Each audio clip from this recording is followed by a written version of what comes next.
Ok. Bueno, pues hoy quisiera entrar en un tema que probablemente se ha compartido en algún momento dado, en el pasado. Ha habido tantos mensajes y tanta palabra que se ha compartido desde aquí.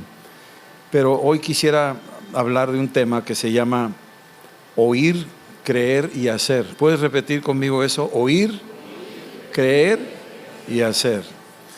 Cuando leemos la Biblia, en este caso estamos leyendo varios pasajes. Voy a leer el pasaje de Marcos 12, donde habla la historia de un caso que se le presenta a Jesucristo de los religiosos de su tiempo. Había dos grupos principalmente, los fariseos y los saduceos. Los fariseos eran muy rigurosos con la palabra, hasta la fecha, muy radicales con todo lo que era la palabra. Los judíos desde aquel entonces básicamente manejaban 3 libros. Uno es la Torá, que son los 5 libros primeros de la Biblia.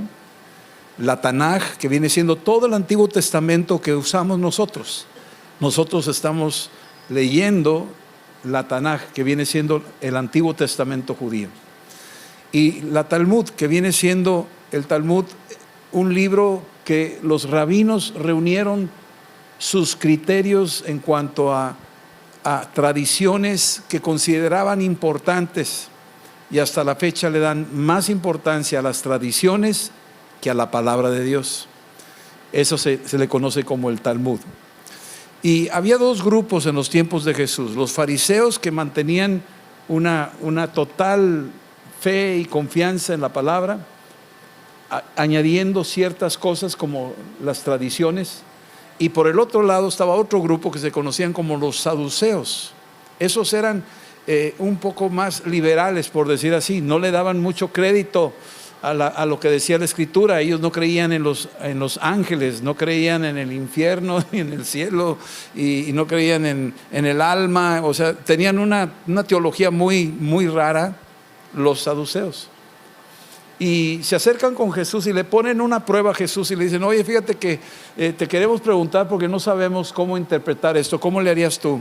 Fíjate que había una persona que se casó y este hombre muere y la esposa quedó viuda, y pues la ley dice que se tiene que casar con el siguiente hermano si queda vivo. Entonces se casó con el siguiente hermano, y resulta que al poco tiempo muere ese segundo hermano y se tiene que casar con el tercero. Y total, son 7 hermanos que se casaron en diferentes momentos con la misma mujer, y los 7 se murieron. Yo nunca me hubiera casado con ella.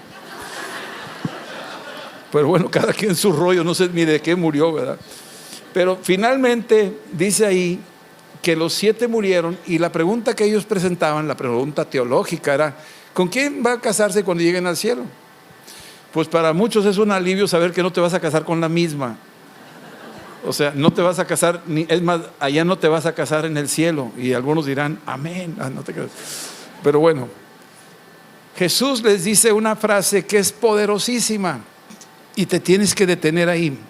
Marcos 12, versículo 24, dice esta palabra Jesús a sus adversarios, a los saduceos, y les dice: ustedes están errando porque ignoran las Escrituras y el poder de Dios. Y es muy interesante que en el español, a mí me conviene leerla en español, porque en inglés puede decir de otra manera.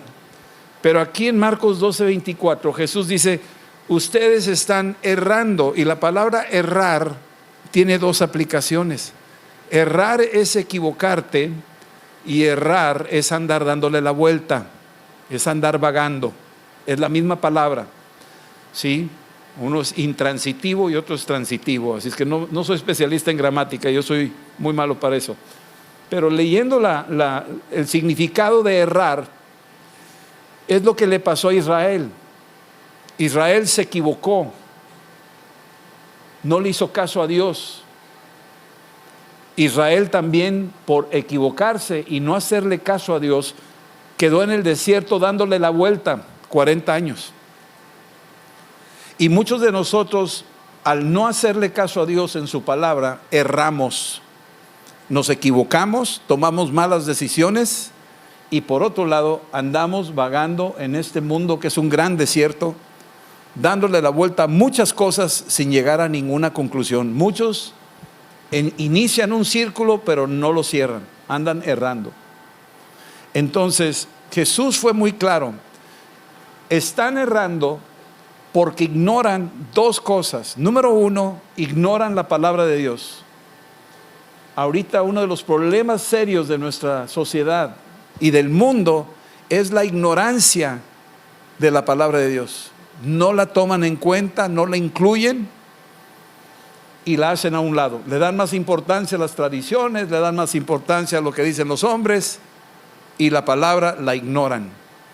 Y la otra es ignorar el poder de Dios, ignorar el Espíritu Santo. Muchos no creen en el Espíritu Santo, muchos no le dan lugar al Espíritu Santo, creen que los dones ya no son para ahora, ignoran el poder de Dios. Y entonces estas dos cosas que se ignoran traen un problema muy serio. Producen el error y producen el andar vagando, andar errando en el desierto. Ahora, voy a entrar al libro de Éxodo capítulo 20, porque tal vez a veces no nos detenemos a entender un poco por qué Dios dio los 10 mandamientos al pueblo de Israel. Pero Dios habló estas palabras, dice ahí Éxodo capítulo 20, del 1 al 17, le habló al pueblo de Israel estas palabras. Déjame decirte por qué lo hizo, algo que yo logro entender. Israel había vivido en esclavitud por más de 400 años en un pueblo egipcio, donde adoraban ídolos, tenían demonios, vivían en esclavitud, no eran libres los judíos. Esa era la condición de Israel. Cuando llegó Moisés y guiado por Dios y trajo las 10 plagas, liberó al pueblo de Israel, salieron a la libertad, cruzaron el Mar Rojo. Y el pueblo de Israel sí salió de esclavitud aparentemente de Egipto, pero adentro traían todavía toda la idea, toda la ideología de Egipto. Y entonces Dios tuvo que mandar estos 10 mandamientos para darles dirección. Digan conmigo, dirección. Los 10 mandamientos son para dar dirección a un pueblo que no tenía dirección, un pueblo que se podía equivocar y un pueblo que podía andar errando y no tenía dirección. Los 10 mandamientos son una brújula, no solo para los judíos, sino para la humanidad. Y aquí vamos a darnos cuenta los principios de cada uno de estos 10 mandamientos, su aplicación aún al día de hoy en nuestras vidas, para que no andemos errando, para que no nos equivoquemos en nuestras decisiones y para no andar vagando en un mundo que anda vagando y no sabe ni para dónde va. El primer mandamiento, número 1, dice ahí en Éxodo 20, del 1 al 17, dice: no tendrás otros dioses delante de mí. Dios es muy claro, empezó a tumbar los conceptos que tenían los judíos de los dioses egipcios. Por eso mandó 10 plagas, porque tumbó 10 dioses que tenía Egipto. Dice: no tendrás dioses, otros dioses delante de mí. Esto empieza Dios a definir el punto, tu objetivo final con el que te vas a encontrar al final de tus días aquí en la tierra. Va a ser encontrarte con Él. Te vas a encontrar tú con Dios. Yo me voy a encontrar con Él. Pero lo tienes que conocer desde aquí. No tendrás otros dioses delante de mí. Dios te está dando enfoque, te está dando claridad, visibilidad espiritual. Dios establece las prioridades. Tiene que haber una prioridad. Si no hay prioridades, andamos perdidos. Tienes que tener una prioridad en tu vida. ¿Cuál es tu prioridad? Lo más importante que Dios quiso para nosotros fue Él mismo. Yo soy tu prioridad, yo soy tu mejor bien. Es lo que está diciendo el Señor. Y Dios a la vez, con este primer mandamiento, nos está cuidando, protegiendo del engaño del adversario. Porque lo que tenía Egipto eran dioses que engañaban a los egipcios, y por eso perdieron, por eso sufrieron, por eso cayeron las plagas sobre ellos y sobre sus hijos. Y Dios lo que quería era protegernos, y por eso estableció la prioridad número 1: no tendrás otros dioses delante de mí. Yo soy tu prioridad, y si lo haces así, estás protegido del engaño del adversario. Número 2: no te vas a hacer imágenes ni ninguna semejanza de lo que está arriba en el cielo, ni abajo en la tierra, ni en las aguas debajo de la tierra. Aquí hay varios puntos en este segundo mandamiento. Te voy a leer nada más, este es uno de ellos. El otro punto es: no te inclinarás ante estas imágenes. No les vas a rendir culto a estas imágenes. ¿Por qué dice esto Dios? ¿Por qué pone esta condición de imágenes? Porque está hablando de que tu óptica física te puede engañar. Nosotros somos muy dados a ver para creer, y Dios lo que quería era presentarse como un Dios invisible que le creas. Él está aquí hoy, aquí está Dios ahorita, pero no lo vemos. Muchos quieren ver cosas para decir: sí, ya aquí está. No tienes que ver para poder creer. Él quiere que creas en un Dios invisible que está aquí, y que cuando vas a tu casa está ahí, está contigo. Y cuando te va bien, está contigo. Y cuando está mal la cosa, está contigo. Y eso te va a dar mucha estabilidad. No te inclinarás ante ellas, ni les vas a rendir culto. Por todo el mundo la gente les lleva culto, les lleva comida, les lleva flores, le canta a otros dioses. Dios dice: no vas a hacer ninguna imagen de ninguna cosa, ningún angelito, ninguna cosa humana, ningún personaje, ningún animal, ninguna criatura va a ser diseñada para que tú te postres ante ellas. No lo hagas, porque si lo haces, tu corazón se va a empezar a endurecer, y vas a equivocarte, y vas a andar errando, dando vueltas, y no te conviene. Dios está cuidando a su pueblo. Dice ahí en ese mismo mandamiento: porque yo soy el Señor tu Dios. Yo soy un Dios celoso, que castiga la maldad de los padres sobre los hijos, sobre la tercera y la cuarta generación de los que me aborrecen. Fíjate qué tremendo lo que está diciendo Dios. Dice: yo soy un Dios celoso. Está usando una palabra de matrimonio. Está diciendo: yo soy tu marido y tú eres mi esposa, y yo no voy a permitir que tú andes con otros dioses, que tú me traiciones en mi pacto de matrimonio. Yo seré fiel contigo hasta la muerte, y muerte de cruz, y yo quiero que tú seas fiel conmigo hasta la muerte. Es un pacto matrimonial, y si tú no cumples esto, me voy a dar cuenta cuando te postres ante otros, y me doy cuenta que darás tu corazón y tu amor a otros y no a mí, y eso me ofende, y me doy cuenta que tu ofensa es porque tú no me amas y me aborreces. Así lo dice. Soy un Dios celoso, que castigo la maldad de los padres. Fíjate lo que siente un marido ofendido cuando su esposa lo traiciona, o al revés, el esposo traiciona a la esposa. Qué ofensa tan grave. Y Dios está diciendo: yo soy un Dios celoso, yo demando que tú seas fiel como yo soy fiel contigo. Y también dice que si no lo haces, viene sobre tu vida, y yo no quiero que suceda, pero viene sobre tu vida una maldición que va a pegarle a tus hijos, a tus nietos y a tus bisnietos, hasta la cuarta generación. Viene una terrible maldición. Te quiero cuidar, pero si tú no me haces caso, si tú no entiendes este principio, tú estás abriendo una puerta donde tus enemigos van a entrar y te van a saquear. Van a robar, matar y destruir tu descendencia. Lo está diciendo el Señor. Pero quiero que sepas que si me honras y me amas, y eres fiel tú conmigo como yo lo soy contigo, entonces yo voy a mostrar mi misericordia, no por 3 o 4 generaciones, sino por 1000 generaciones.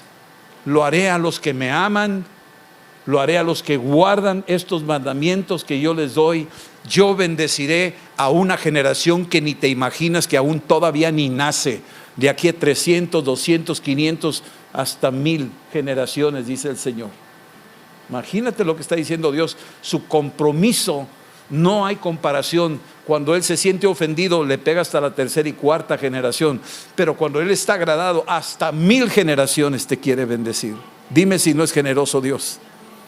Te está mostrando el beneficio, te está diciendo, no te vayas por allá, vente por acá. Te estoy dando dirección para que no andes errando, para que no te equivoques, para que no andes vagando por el mundo. Dios desea fidelidad porque Él es fiel. Dios desea que despierte nuestros sentidos espirituales, porque cuando te postras ante estas cosas, tus sentidos humanos, naturales, no te van a dar toda la información completa. El sentido espiritual es el que Dios quiere despertar en ti. Él quiere que tengas ojos espirituales, que veas lo invisible, que creas en un Dios invisible. El Dios invisible está aquí. Sí. Ninguna criatura, ninguna persona, ningún ser humano se comparará a Él. Nadie se compara a Él. Dios nos advierte que nuestras obras de las manos pueden desviarnos y acarrearán maldición generacional. Pero también nos dice que si lo honramos y le obedecemos, Él traerá su bendición a 1000 generaciones. La 3ª ley: no tomarás en vano el nombre del Señor tu Dios, porque el Señor no dará por inocente al que toma su nombre en vano. Para Dios su nombre tiene un significado muy profundo. No es nada más adiós, sí, o el Dios te bendiga, que lo usamos, o que oramos y damos gracias por los alimentos, amén, y usamos así como cualquier cosa el nombre de Dios. Para Dios su nombre tiene un poder tremendo, porque en su nombre hay salvación. Cualquiera que invoque su nombre será salvo. En su nombre echaremos fuera demonios. Tiene un poder ese nombre. Si el diablo sabe que tú usas el nombre de una manera así choteada, se ríe de ti, y él sabe que lo que tú invocas para ti no tiene poder, y él no te tiene miedo. Pero si el nombre que te ha sido confiado, el nombre de Jesús, está en tu corazón, ese nombre, el diablo sabe que tiene un poder tremendo y se tiene que ir en el momento en que tú invocas el nombre de Jesús. Este es el nombre. No usarlo en vano. Hoy nos enseñan a usar el nombre de Dios en vano. Ese es el truco de muchas películas, que usan maldiciones usando el nombre de Dios, el nombre de Jesús, usándolo. Acuérdense que el nombre de Jesús y el nombre de Dios va a la par, porque Dios le dio a Jesús un nombre por encima de todo nombre. ¿Sí?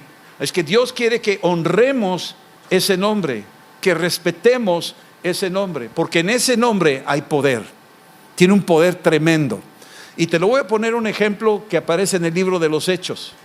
Cuando el apóstol Pablo fue detenido y los judíos querían matarlo, los romanos lo tenían custodiado porque era ciudadano romano.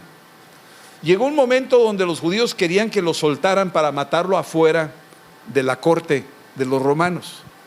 Y nos dice la Biblia en el libro de los Hechos que cuando el rey Agripa dijo, bueno, pues ¿qué les parece? ¿Quieres que te mande a Jerusalén para que allá te juzguen tu pueblo? Y sabía Pablo que si lo mandaba a Jerusalén lo iban a matar, iba a haber una conspiración para matarlo. Y entonces el apóstol Pablo, no viendo ninguna otra alternativa, se vio obligado a decir lo siguiente. ¿Sabes lo que dijo? Al César apelo. Yo apelo al César, porque él era judío, pero también era ciudadano romano. Entonces, cuando él dijo al César apelo, cuando él dijo el César, los romanos que estaban ahí, dijo el nombre del César. Y como había testigos, le dijeron, al César has apelado, ahora a fuerza al César irás, porque nadie usa el nombre del César en vano.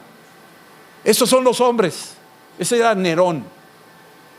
Imagínate lo que significa para nosotros, para Dios, invocar el nombre de Dios. Mucho más grave. Como invocó el nombre del César, los romanos dijeron, te podríamos haber liberado, pero usaste el nombre del César, y por haber usado el nombre del César, no nos queda otra más que entregarte al César. Imagínate, para nosotros invocar el nombre del Señor es decir, tengo audiencia directa con el Señor. Yo estaré compareciendo delante del Señor.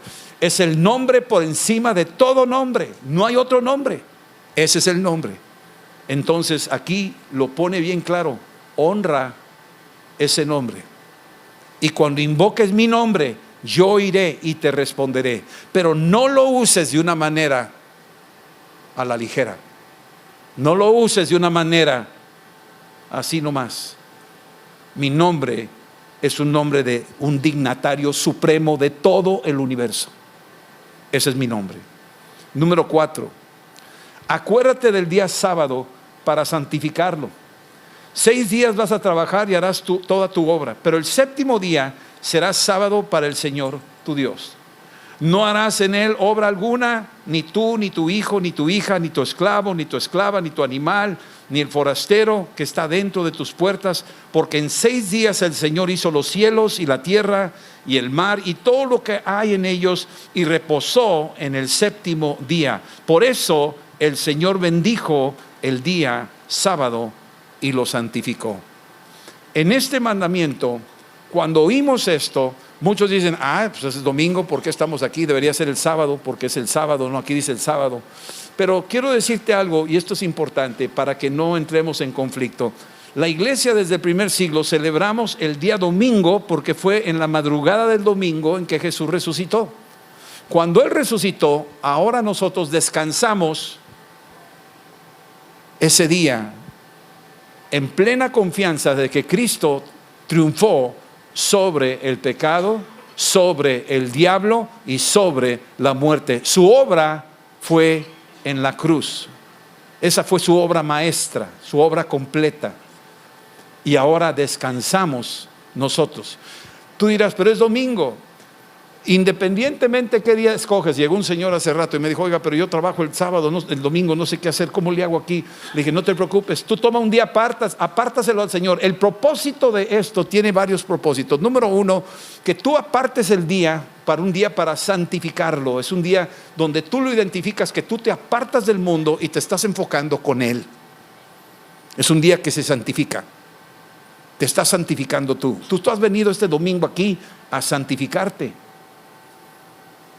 Pasaron cosas en la semana, tuviste eventos, tentaciones, situaciones, pecados, qué sé yo, pero lo estás apartando ahora para venir a santificarte aquí, en la alabanza, en la adoración, en la palabra, en la comunión de los santos. Tú has venido a santificarte, has apartado este día. ¿Sí estamos entendiendo? Este es tu Shabbat. ¿Sí estamos entendiendo eso? Has apartado este día, este es tu Shabbat, este es tu sábado. Ahora, ¿qué haces ese Shabbat? ¿Por qué lo hizo Dios así? Para decir algo, para decir: yo quiero que aquí en este día tengas una desconexión de las cosas del mundo y te enfoques en mí. Yo quiero conectarme contigo en este día de reposo. Este es un día de reposo, tú has venido a reposar. Algunos vienen angustiados, preocupados, tristes, luchando, pero has venido aquí a oír una palabra. Ahorita lo que decía Jorge: Él pelea tu batalla. Dime si no te animó eso, dime si no te dio reposo oír ese mensaje. Claro que sí, viniste a reposar en su palabra. No estás ignorando su palabra, ni estás ignorando su poder. Sabes que el Espíritu Santo te va a apoyar. Dios quiere un pueblo santo que lo busque, y esto es lo que hacemos aquí. Tú viniste a buscar a Dios aquí. Vinimos a buscar a Dios, vinimos a oír su voz, ¿sí? Dios quiere que seamos como Él es. Si Él reposó después de 6 días de obra, de crear el universo, y tomó un día para descansar, y fue el último día, Él quiere que tú seas igual, porque tú también eres hijo de Dios. Si Él descansó, Él quiere que tú también aprendas a descansar. Y si Él reposó, Él quiere reposar en ti. Este es tu reposo, dice ahí en Isaías. Este es el reposo. Este es el reposo. Este es el Espíritu Santo. Número 5. La quinta ley es: honra a tu padre y a tu madre, para que tus días se prolonguen sobre la tierra que el Señor tu Dios te da. Para Dios es importante honrar a nuestros padres. ¿Por qué? Porque nuestros padres representan la primera figura de autoridad en la tierra. No tenemos ninguna otra figura de autoridad cuando recién nacemos en nuestros hogares más que lo primero es nuestros propios padres. Esa es la figura de autoridad. Cuando el padre está ausente, cuando la madre está ausente, la figura de autoridad afecta la relación del niño con Dios, porque el niño empieza a entender que hay un principio de autoridad y ese principio se tiene que honrar. Honrar a los padres es como honrar a Dios, y hay que enseñarle a los niños honrar a los padres. ¿Qué se inculca hoy en día en el mundo? Los niños no tienen que inculcarles nada de honrar a los padres. Cada quien haga lo que le dé la gana. El papá se puede ir a donde quiera, la mamá también, y el niño no tiene que tener figura de autoridad en la casa. ¿Y qué está formándose en ese niño? Una rebelión profunda contra Dios y contra el hombre. Se levanta una generación de rebeldes porque no conocen la autoridad. Se rebelan contra toda figura de autoridad. Dios la estableció. Dios refleja su naturaleza en la figura de los padres. Demanda que se le honre a los padres. Y si se honra a los padres, por consecuencia es más fácil honrar a Dios. Dios ama a las familias y por eso establece esta protección en la casa, diciendo que los hijos tendrán que honrar a los padres, porque está manteniendo la unidad familiar, que es la célula principal de la sociedad y es la vida de la nación. Si no se honra a los padres, la célula se convierte en un cáncer y destruye la sociedad y destruye la nación. Por eso tenemos que enseñar a honrar a nuestros padres, a nuestros hijos. Si lo hacemos, vamos por buen camino, no andamos errando y no nos vamos a equivocar. Número 6, no cometerás homicidio. En otra versión dice no matarás. La palabra no está muy clara cuando dice no matarás, porque entonces ¿qué hay de las guerras que hubo en la Biblia? ¿Qué hay de estas matazones que aparece que David mató a Goliat? Híjole, ya ahí falló David, mató a Goliat, entonces aquí ya violó ese mandamiento. No lo violó. La escritura dice, hay dos palabras en hebreo que refieren a no matar. Una es matar traicioneramente, arteramente, a alguien indefenso, a alguien que no se puede proteger, a alguien que no tienes por qué matarlo. Es ese. El otro es no asesinar. No asesinar. ¿Qué significa esto para mí? Asesinar es matar a un inocente, es abortar a un bebé. Asesinar es matar a una persona que no tenía nada, la asaltaron y la mataron. Ese es homicidio. Pero matar en la guerra, matar cuando hay una amenaza contra tu integridad o tu familia y tú sales a la defensa y tú eliminas a la persona que está atacando, esta ley no es para eso, no es para ti, porque defendiste correctamente lo que era tuyo. Es un sentido de protección que te está dando Dios. Tienes derecho a defenderte. Por eso en las guerras muchos generales, desde el inicio, muchos generales, aún en la Segunda Guerra Mundial, cualquier guerra, consultaban y veían qué significa esto para nosotros como soldados. ¿Podemos o no podemos pelear? ¿Podemos o no podemos defender a nuestras familias, a nuestra nación? ¿Es de Dios o no es de Dios? ¿O nos dejamos así nada más que nos vengan a hacer lo que quieran? La Biblia te ampara y te dice, no, defiéndete.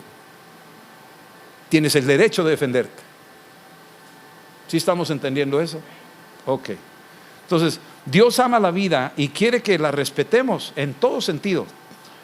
Dios quiere cuidar la vida de otros también. Por eso dice ahí que no cometerás homicidio.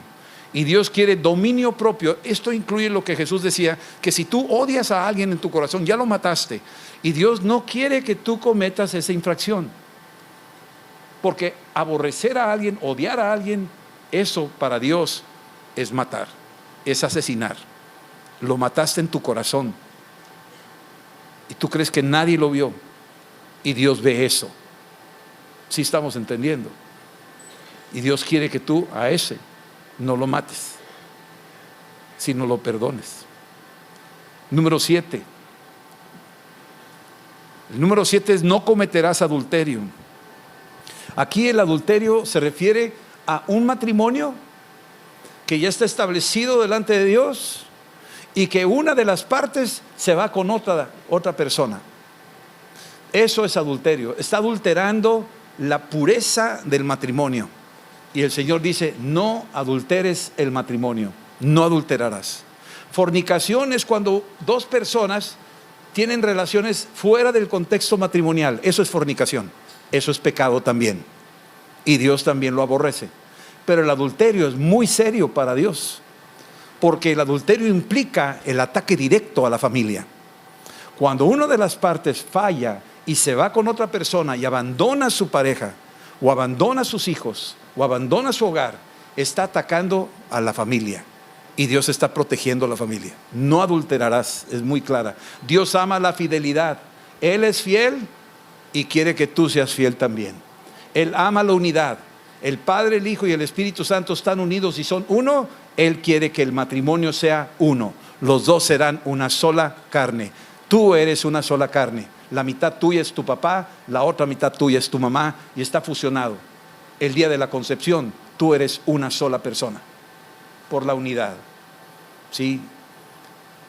La número 8, la ley número 8: no robarás. Robar es tomar cosas que no te pertenecen, no son pertenencia nuestra. Dios establece un respeto a la propiedad privada. ¿Tienes derecho a tener pertenencias tú? Claro que sí. Puedes tenerlas, pero tú no tienes derecho a tomar propiedades de otros ilegítimamente. Eso es robar. Y cuando tomas cosas que no son tuyas, para Dios eso es robar. Y nos identifica con el ladrón, con el diablo que vino a robar, matar y destruir. Pero si tú honras y respetas los bienes de tu prójimo, estás dentro de un límite donde tú vas a vivir en paz. Y vivimos en una sociedad pacífica donde cada quien respeta. Puedes dejar la bicicleta afuera y no tienes miedo que te la vayan a robar, porque todos respetan el principio de no robar, no tocar lo que no es tuyo. Pero ¿qué pasa con nuestra sociedad cuando no conocemos esta ley y no la aplicamos en la vida? ¿Qué pasa con nosotros? Tienes que ponerle candados y tienes que ponerle todo y tienes que estar bien abusado porque te van a robar. Vivimos en una sociedad caída que no obedece este mandamiento de Dios. Pero si vivimos en una sociedad que sí obedece, y esto es el pueblo de Dios, estos son los cristianos, estos son los que creemos en Cristo, que no robamos, entonces somos como el agente que produce un cambio positivo a la sociedad y traemos un beneficio a los demás, porque no tocamos lo que no es nuestro. ¿Sí? Número 9: no darás falso testimonio contra tu prójimo. Falso testimonio contra mi prójimo es cuando yo miento, cuando yo chismeo, cuando yo calumnio, cuando yo exagero de algo que alguien hizo. Ese es un falso testimonio y eso es mentira. Y la mentira me emparenta con el diablo, que es el padre de mentira. Y Dios me quiere proteger de que no sea como el diablo, que es un mentiroso y es un calumniador y que acusa injustamente a los demás. Entonces, ¿a dónde me lleva esto de que no daré falso testimonio? Habla de que yo voy a cuidar mi lengua, yo voy a cuidar mis pensamientos. Cuando yo hable de otra persona, me voy a medir, voy a cuidar mis comentarios de no ofender y de no agregarle y de no afectar a otra persona ni manchar su testimonio. Y si yo hago eso, voy a vivir en una perfecta paz, porque voy a sembrar bien y voy a cosechar bien. Pero si siembro mal, voy a cosechar mal. Entonces, este principio de no dar falso testimonio es algo que le pertenece al cuerpo de Cristo. Nos corresponde a nosotros medir nuestras palabras, medir nuestra interpretación de trato con los demás, de no mentir, de no exagerar, de no chismear, de no calumniar, de no acusar, de no levantar falsos testimonios contra nadie.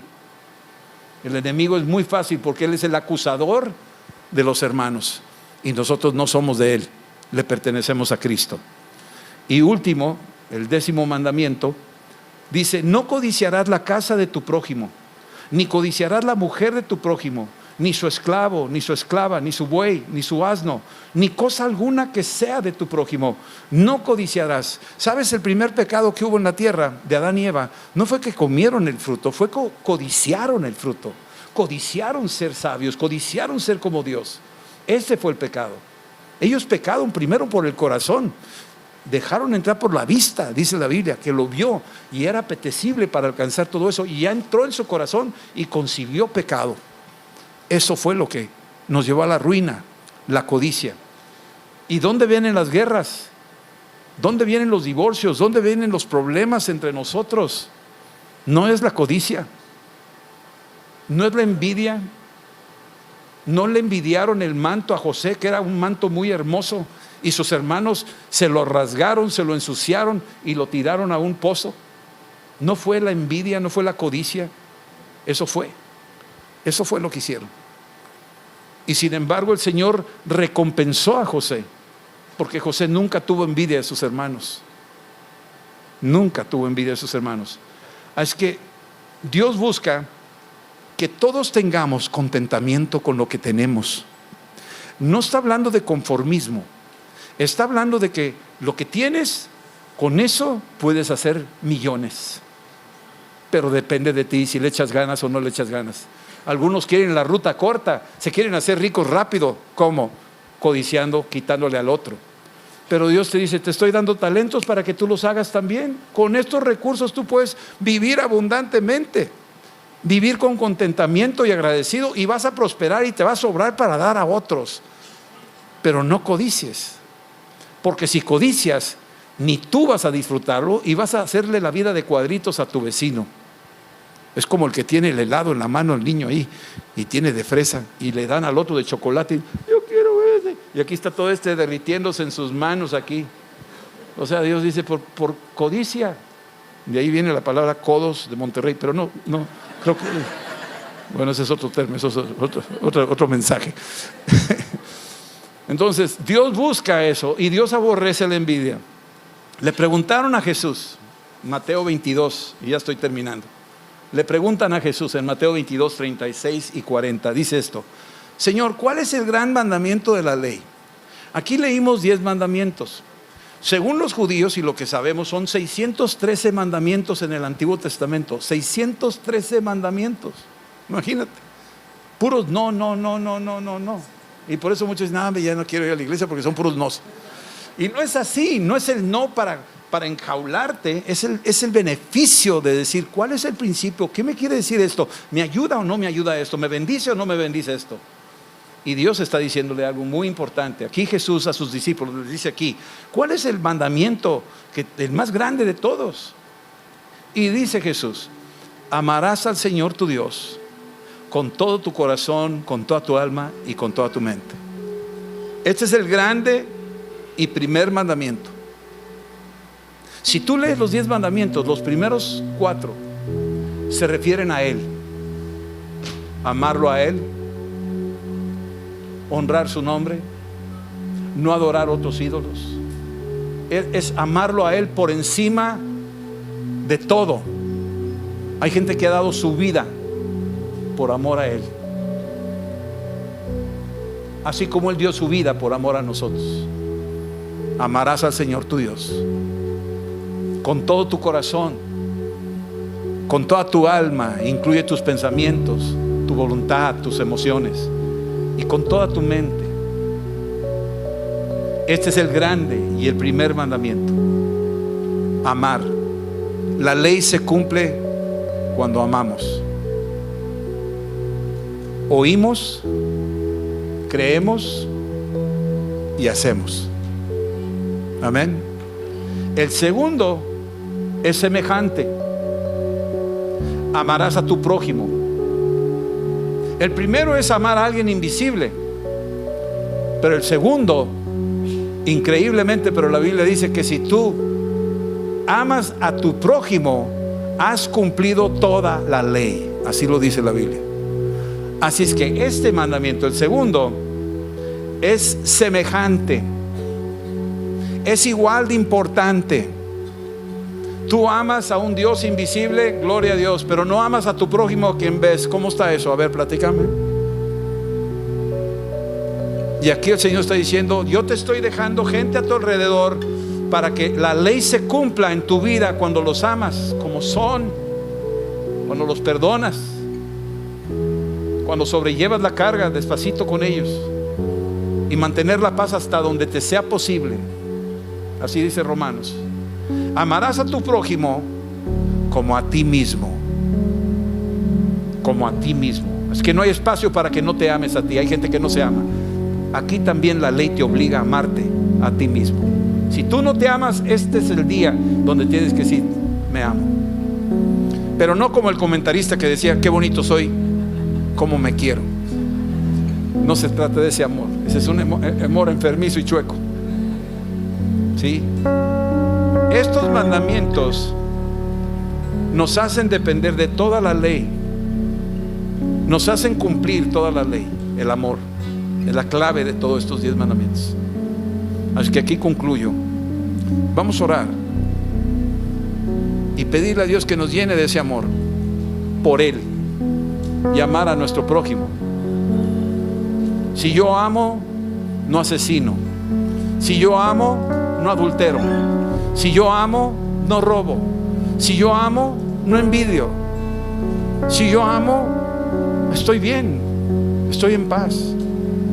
Que ruede el mundo, pero porque estoy amando, porque tengo ese amor, porque recibí al Dios de amor, tengo esa capacidad. Así que ahí donde estamos, tú mismo empieza ahí, cierra tus ojos por un momento, y si quieres levantar tus manos y empieza a decirle: Espíritu Santo, lléname de tu amor, Señor. Invítalo. Lléname de tu amor, Señor. De amar a Dios por encima de todo. Nadie puede ocupar su lugar. Jesucristo es mi Señor y es el único al que yo adoraré, ante quien yo me postraré, ante quien yo clamaré y confiaré en Él y nadie más. Invocaré su nombre en el día de la angustia y Él me responderá desde su monte santo.